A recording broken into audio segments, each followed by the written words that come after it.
You're a natural born public speaker, and that's a fact. Do you actually feel guilty, or were you just told to feel guilty? Focus on actually what we can do. Point it out and show it to me. You have the freedom to do what you want to and be what you want to in America. What are we going to do about it? What oppressed me? Just saying. So the CRT stuff, BS. What's going on, folks, and welcome back. We're getting ready to do part 2 of Buzzfeed's 21 unwritten rules that black people follow every day. And I'm going to finish this off by doing numbers 13 through 21. Now, if you are watching this right now and you enjoy what I've been doing thus far, do not forget to subscribe to the channel. Yes, subscribe. I know I have 5.7 million people that it says that watch my channel over the past 3 years on a daily basis when I post things, and they have not subscribed. What? Are you part of that 5.7 million? Because that would be awesome if all y'all did jump on board and did this. Now, in the past, I would tell people don't subscribe to the channel until you get an idea what the channel is about. And what people have been doing is watching the channel and forgetting to do that. So don't forget to subscribe. And if you think that you're subscribed to the channel, double check to make sure that you are indeed subscribed to the channel. I'm also on Rumble, Modern Renaissance Man. I'm on Instagram, Modern Renaissance Man, with the 0 in place of the O in the word modern, okay? I'm also on Twitter at MRMologist, or you can just put in Ty Smith. So with that being said, let's go ahead and get into this next segment of it, this second half of this and stuff that they're posting on here. I hope y'all been enjoying yourselves thus far on this, and I appreciate the comments and the feedback that y'all been giving on here. Really appreciate it. All right, let's jump right on into it. Number 13. As a black man who loves hip hop, I often have to censor the music that I listen to so I won't be judged as a thug.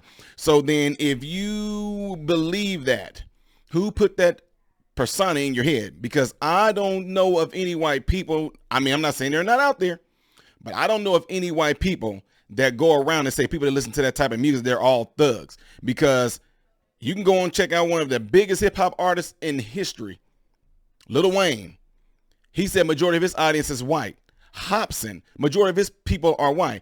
Jay-Z, majority of their people, oh yeah, I know, majority of their people are white. So that right there kind of kills it. And if you don't know what's going on right now, hip hop has taken pretty much the whole world by storm right now. You can type in right now, top of the billboards and different things like that. Hip hop is like outdoing most of all the music that's been pushed out there. So that right there, that segment right there within itself, or that statement right there, that you won't be judged as a thug, that's your own thinking of your own self. Because I listen to hip hop right now, and here's the deal. I don't care what people think that I would be. And what's funny about this is that if you have a feeling that people would judge you and think you as a thug, then put earphones in. You still can be listening to your music without others listening to it. And on top of that, how loud do you have your music up that people hear it? I'm saying that's your choice. I bump music. I don't care what anybody think of me. If they think I'm a thug, I don't care what they think, right? Now, white people, do y'all think that people think that y'all all like drink blood and do things like that if y'all listen to like heavy metal and death metal? You know what I mean? Like,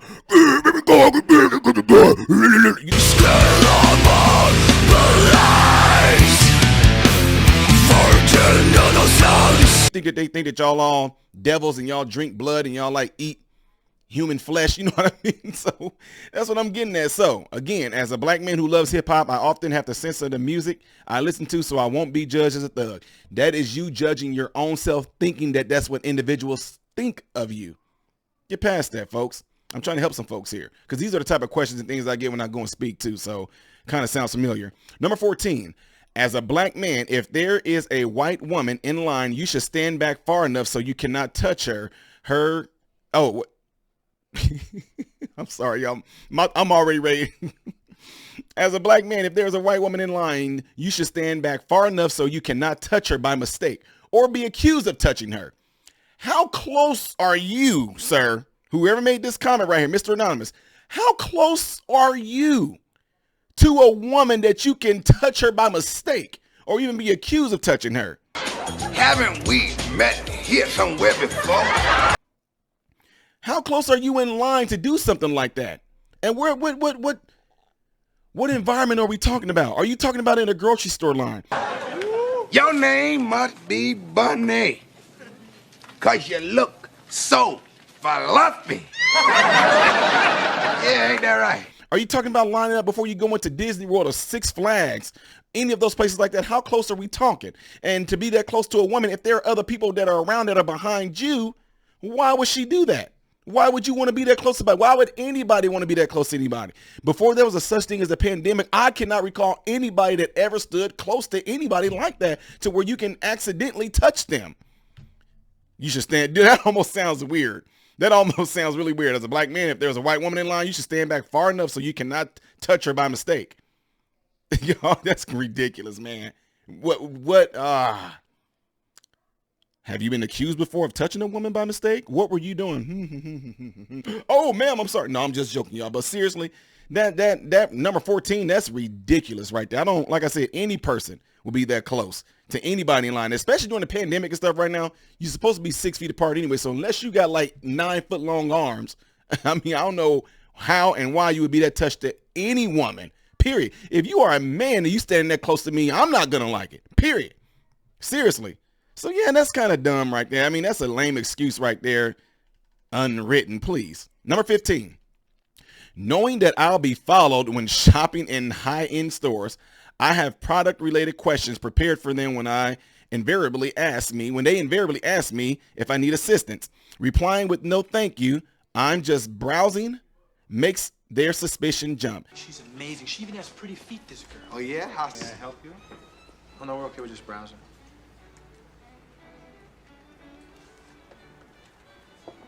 And suddenly I have an unofficial entourage.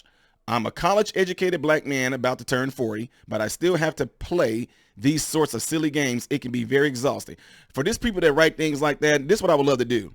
To those that are watching right now, I don't know if y'all in the central Illinois area or Chicago area, things like that. I would love if there's anybody in here that have experienced things like this and let me know what these stores are so I can go in there and do these things myself to see if these things happen, because I have a hard time believing it. With the way that things are right now in our current world right now, people are on edge about doing anything to offend black people because they are seeing that black people seem to have some sort of immunity right now where they're not being arrested, not being prosecuted, doing horrible things and being let right back out of jail. So who would want to take that risk of following a black person in the store knowing that they might end up getting snapped on, end up getting attacked, knowing that the black person still would not probably serve nothing, be prosecuted or anything? So he said, knowing that I'll be followed when shopping in high-end stores. You don't know that. And again, I cannot tell you. I will go and look. I know I tell you, I shop at the Goodwill all day long, but when I go into a high-end store, I'm looking for something. When I walk through that door, they say, how can I help you? Their job is to make a sale. And then there's been times where I would walk around and somebody did come and instantly, just because what I was kind of taught, I'm thinking like, oh Lord, they follow me. Where they came up, oh, we just also want to let you know, sir, that we have a huge such and such going on in the back. So if you're looking for something particular, if you can tell me what it is, and because I told them before that I'm just looking right now. But then when they turned around and they did come back up to me, and he was just like, I'll just let you know we got X, Y, Z going on there. So if there was something that you're looking for in particular, and you let me know, I can tell you if it's in the back or not. And I'm like, oh, okay, well, actually, yeah, I'm right now. This is what I kind of got in mind right now. Boom. He said, oh, yeah, well, we do have like probably about a good stack of them in the back if you want to. That's it. But that's what I'm saying. We have to get past this thing that we've been taught, or what people have been telling us, that this is what we should expect. Should we go into any high-end store? This is what we should expect if we go into a grocery store. This is what we should expect when we standing in line. Those things will end up causing you to have a mental condition almost on the almost on the verge of paranoia, or you know what I mean? You just paranoid of everything. Everybody is an enemy. Everybody is out to get you when it's indeed a lie, and they're not. You come into my store, I don't care if you black or white, I'm going to say, can I help you? And when you walk around and look for something, I might pop out and say, oh, I just want to let you know too that this is going on, And also, when you come up to the front, if you do buy something, you get to taste this cheesecake that my wife made. And if you really like that cheesecake, she's selling those, can have, dude, come on, man. It's all about sales and trying to get that money. Now, I know there was a time where something like this probably was happening, but like I said, in today's conditions, I think that'd be hard to believe. Now, again, I'm not denying that it doesn't happen, but like I said, in today's conditions, kind of hard. Back maybe in the 90s, but today's conditions, nah. I have a hard time believing it. Not saying it don't happen. I just have a hard time believing that right now. As a black woman, this is number 16. As a black woman who works a swing shift and gets off at 11 p.m., I will not take off my badge until I get inside my garage. I need to have a layer of protection to prove I'm not up to no good in case I get pulled over. I get what they're saying right here, but here's the thing. Thank God. Shout out to Keith Anderson, Homework Hangout, Decatur, Illinois, who had people come in and teach us some things called civics and civil law. As a black woman who works as a swing shift, she says she don't want to take off her badge because she needs to have a layer of protection to prove that she's not up to no good in case she gets pulled over. Well, here's the thing. It does not matter whether you have your badge on or not, because when those police officers pull up and they ask you for your license registration, they're going to see that, number one, you are of age. They're going to see, number two, that this most likely is your car and that you are insured. Then after that, they're going to tell you exactly what they pulled you over for. They might just tell you what they pulled you over for in the first place. They might come up, hey, woo, pull up. How you doing tonight? I'm doing good, officer. Well, the reason why I pulled you over is X, Y, and Z. And with that being said, can I see your license and registration? Because you can have a badge on all day long and don't mean that you got a license to drive. You know what I'm saying? So that kills the argument right there. I know people right now who I work with that they are working at one of these facilities that I go to, and they do not have a license, but they're out here driving. Matter of fact, she got in an accident with somebody rear-ended her and cracked her bumper. And when the guy, apologized, blah, blah, let's change, she says she don't have insurance and she don't have a license. And the dude was like, okay, well then bye. And she got mad at him, which I get it, but what can she do? She does not have a license. So that's what I'm saying. Just because you have that layer of protection on to prove that you up to no good does not mean anything, because the officers can look at you and see that you work at the hospital, can see that you might be a nurse. They can see all those good things. But the point is, the reason they pulled you over is because you probably violated something. It does not matter. They're going to state to you what you did, and they're going to ask you for that license, proof of insurance, registration. Boom. Yes, officer, I'm a doctor. Yeah, but it seemed like your license has been revoked. Why are you driving? I'm going to ask you to step out, sir. Come on, y'all. Come on now. And you don't have to be no black woman. You can be any person like that. Like I said, because when they pull you over, they do their part in what they do when they pull you over. Number 17, when meeting with executives or high-ranking officials where appropriate attire would be business casual for others, I wear full business attire. I found that when I dress more formally, I receive more eye contact, head nodding, enthusiasm during conversations. This happens consistently. Oh my God. When meeting with executives or high-ranking officials where appropriate attire would be business casual, I wear full business attire. Whoop-de-dee-doo. Now, she said, I found that when I dress more formally, I receive more eye contact, head nodding, and enthusiasm during what? Conversations. Not during what you dressed as. You just told us what you did. I found that when I dress more formally, I receive more eye contact. Why wouldn't you? Eye contact. They're looking at your eyes. You receive more eye contact. You don't receive more of them looking at you up and down, looking at your outfit. You just told us that you receive more eye contact. Now, why are you receiving more eye contact and head nodding? What are you doing that's making them nod their head and give you eye contact? You said during conversations. That's what people generally do when they talk to you. They look at your eyes, and whatever it is that you're saying to them, they're nodding their heads like a whole lot of you are doing right now at this screen, aren't you? I can see y'all nodding your head. That's right, Ty. You are saying, I see it. I see it. Say this happens consistently. Okay, now here's the words right here from this person that's anonymous. They said, obviously my words should be enough.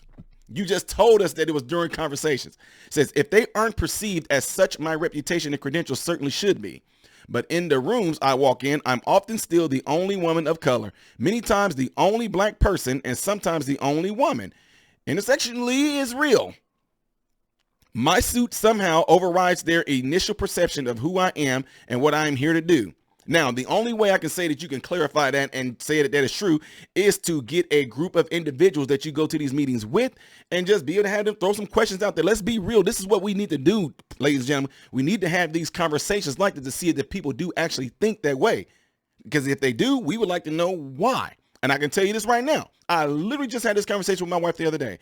If somebody approached me and wanted to sell me something, because there are a lot of people that pursues me, agents, whatever, they send me videos of how they can be of a great benefit to me. They can be of a great person. They can set me up with speaking events. Look, it matters.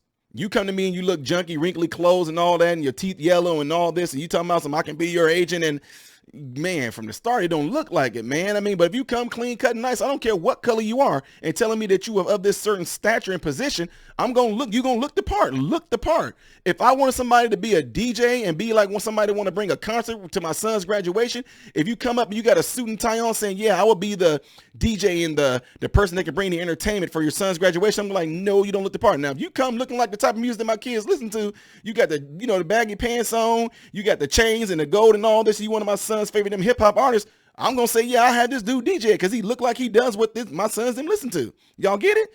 So anyway, Says, I want to win, but it's tiring to have to go above and beyond constantly just to be taken seriously. Who told you that you were not taken seriously? Because you just got done saying in a statement above that you received more eye contact, head nodding, and enthusiasm during the conversations.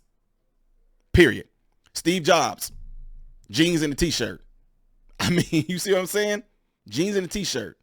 Well, that's because he's a rich white man, so you're going to try to find some excuse. The whole point of the matter is this. It does not, to me, I get it. People do notice if you do dress differently. But the point is, if she, as she stated in here, if you would have dressed business casual and you came spitting this knowledge and this wisdom that you have to whatever that meeting was about, they would have still gave you eye contact and nodded their head at you. Plain and simple. So I don't think it has anything to do with your color. It don't have anything to do with the fact that you're a woman. These people are in these business meetings to see what is going to benefit their company, what's going to make their company more money. And if you're coming with that knowledge about what's going to make them more money, trust me, they're going to pay attention to that because it's going to benefit not only you, it's going to benefit them. Number 18, I work in the hospital.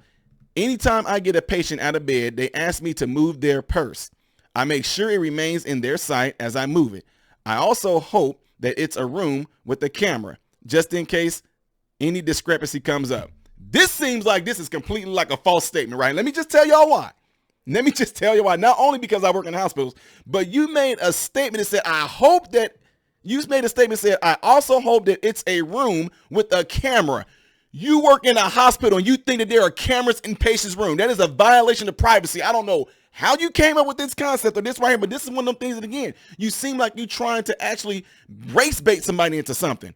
You work in a hospital and think that they got cameras in the patients' rooms. Do you know how much of a lawsuit that would be right now? That would be a huge lawsuit. People privacy being violated left and right. A huge violation there. So already that just kind of killed it for me right there. But we're going to address this other stuff. You work in the hospital. Anytime you get a patient out of bed and they ask me to move their purse, I make sure it remains in their sight as I move it. Okay. You know how many times I've assisted people and they've done the same thing? Where was their purse at? Why did they ask you to move the purse? Was a purse on their dresser? Was a purse on their table tray? If it was in their bed, then why wouldn't they ask you to move? Because they probably don't want their purse to fall on the ground, stuff to spill out. They probably don't want their purse to tip over and you see something that you don't need to see that's none of your business. And where did they tell you to move it to? I've done that plenty of times. Honey, can you take this purse and put it in my drawer? I put it in their drawer and shut it. Okay, then let's get to moving. Boom. This is so crazy right here, man. Devin 24. That is absolutely crazy. You know that they do not have no cameras in these residents' room. So, yeah, stop with all this. Okay.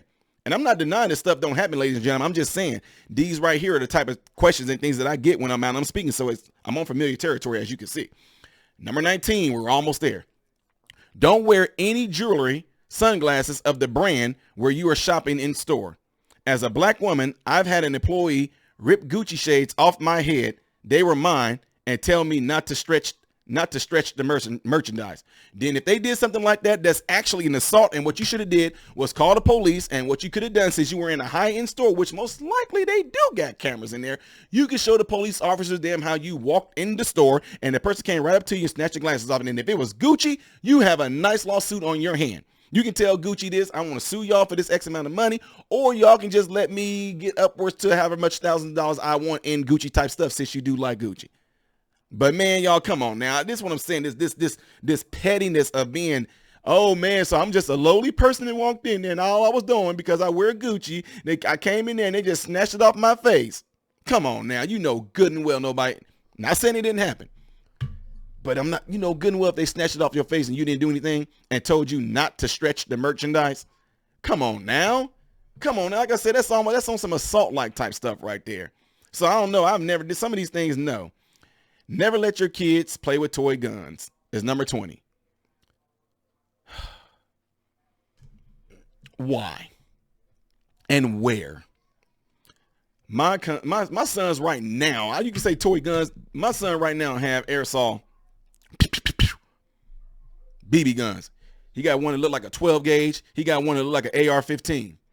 Now, he's 18 years old, bought this stuff on his own. You said never let your kids play with toy guns. You can let your kids play with toy guns, but here's the thing with toy guns. Most toy guns should have some shape, form, or fashion of a bright orange marking on the gun.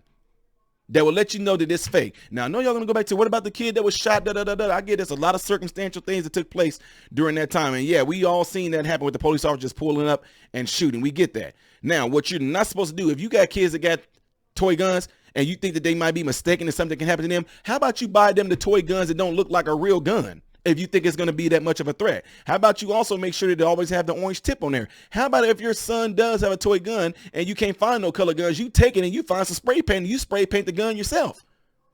That's the case. Don't let your kids play with toy bow and arrows. Don't let them play with super soakers. Y'all know what I mean? But no, you just can't make a statement like that and don't have no context behind it, because never let your kids play with toy guns. For black people, come on now, stop. Come on now, stop it. If you are a person and your kid has a toy gun, if you live in a high crime area where you know police are doing stuff and stuff happening there all the time, why would your child have a gun anyway?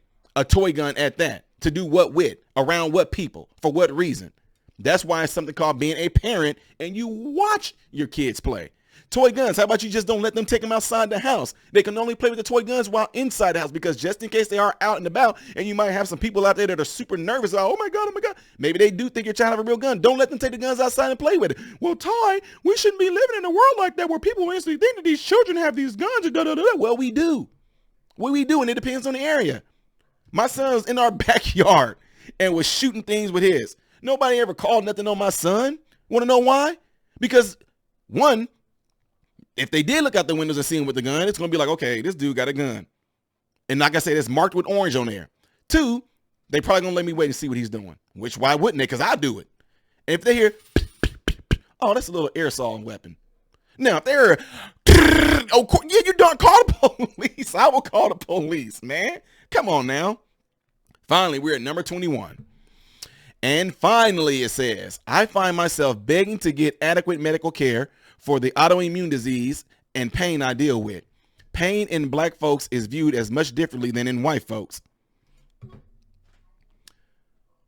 It blows my mind how a lot of people don't realize that black people get the short end of the stick in healthcare. God, I'm so glad I work in this, because guess what? Majority of the facilities that I travel to and work in, skilled nursing facilities, in hospitals, different things like that, especially nursing homes and assisted living facilities, majority of the people in there are white, and we live in a very mixed urban area. Even in Decatur areas, you can let's just go there, Decatur, or even in Chi-Town. Some of these homes, a lot of these homes, they do got some black people in, but majority of them have a ton of white people in it. And I can tell you this across the board. I've worked in SNFs in Florida, SNFs in Missouri, SNFs hospitals in Illinois. And I'm telling you right now, a lot of people, this is a crazy thing that I talk about all the time. And that's why I would love to get myself together to where I can get into administration. That certain type of mentality goes on across the whole board. You have no idea how many people complain every single day about them not getting their pain medication in time, about the CMTs not passing medicine. I've been sitting there for 3 hours and have not got my pain meds yet. I'm hurting so bad. And on top of that, when we go and we treat some of these residents, we'll go in there. How are you doing? Oh, I'm having so much bad pain, Ty, blah, blah, blah. What would you rate your pain? A 7 out of 10. So is there a scale that black people use that white people don't? We tell them 10 is the worst. 10 means it's so bad that we need to send you out to the ER. Okay. And they'll say, oh yeah, it's probably about a 6 or about a 5. That's what they do. That's why we ask them how bad is your pain. And if they can't really rate it, then we give them a little picture graph that shows them the faces on there where it's like my pain is like a, that's what it's like. They show a picture that shows all those things. So for this person to say pain in black folks is viewed much differently than in white people, how? If you are a medical professional and you deal with patients, if you treating them directly, whether you're a nurse, a therapist, a PA, a doctor, nurse practitioner, if you are any of those things, when you ask them how bad is your pain, number 1 through 10, I guess black folks be like, well, wait, you want me to tell you the numbers 1 through 10 on the white people scale or the black people scale?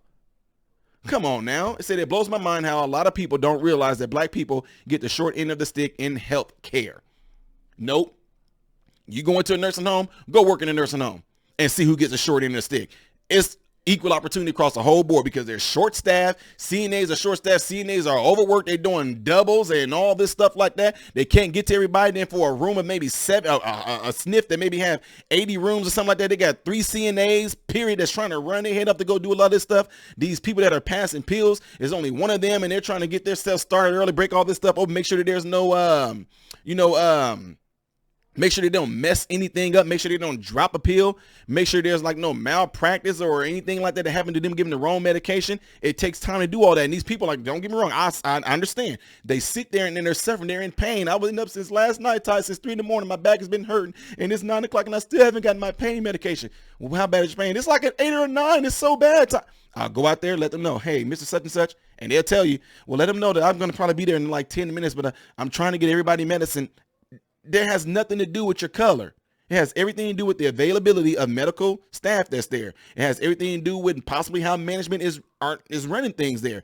But this is not just no set thing that's dealing with black people only. This is just across the board. Now, don't get me wrong. There are some individual people out there, and I'm telling you right now, there are some people out there that it's terrible. They don't care who you are. Some of these people should not be in healthcare. You having a bad look, you cannot go into the healthcare field. And just because you have some external things going on at home that you take this on to your patients.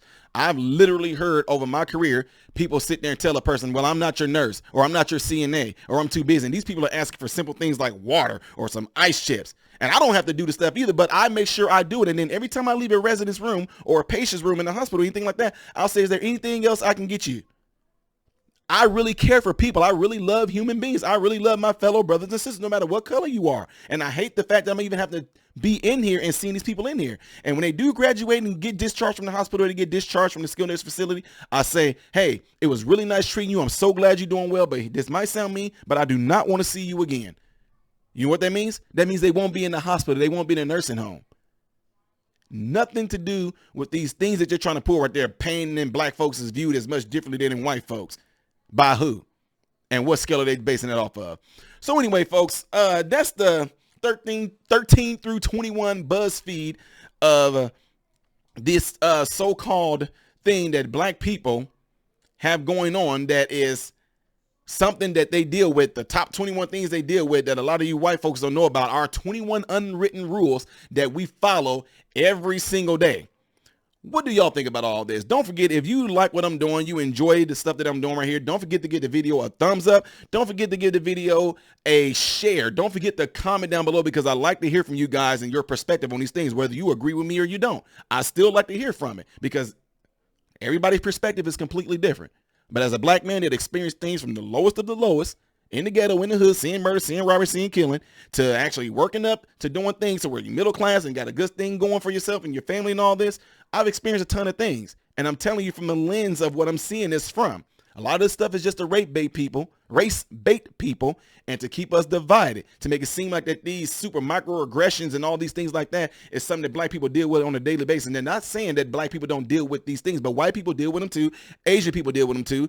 Indian people deal with these certain things too. It's not just us. I don't care who you are. A lot of us deal with these things. So don't try to make it like it only happens to one group of people, because you can see it all day long on YouTube. Don't just look up black people being arrested. Look up white people. Don't just look up black people being shot up by the police. You can see white people being shot up by the police as well. I know I need to slow down. I'm working on it, but when I get into it, can't help it. I wouldn't be me, but I'm trying. Anyway, again, don't forget, I appreciate you guys watching. Appreciate if you give the video a thumbs up and like it if you like what I'm doing. Don't forget to subscribe. And if you are subscribed to the channel, double check to make sure that you are still subscribed. All right. I am Ty Smith, Modern Renaissance Man, hoping and praying that every last one of you have food, shelter, and clothing. And most of all, I hope and pray every last one of you guys are in great health. God bless you all through Jesus.